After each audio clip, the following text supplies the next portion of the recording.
How to fix Siri not working in iPhone.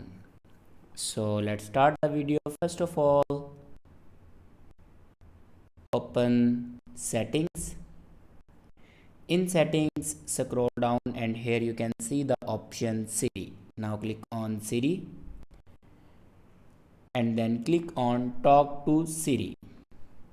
And if you turn on Siri, like enable Siri or Hey Siri and Hey Siri, if you select this option, then your Siri will enable. But doesn't work, then turn off your Siri and then re-enable your Siri. Now select any option and then click on continue.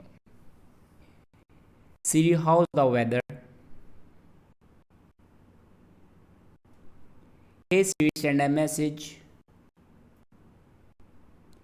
Siri, set a timer for 3 minutes. Hey Siri, get directions home. Siri, play some music and then click on done. After clicking on done, your problem will be fixed. I hope this video is helpful for you. Thanks for watching.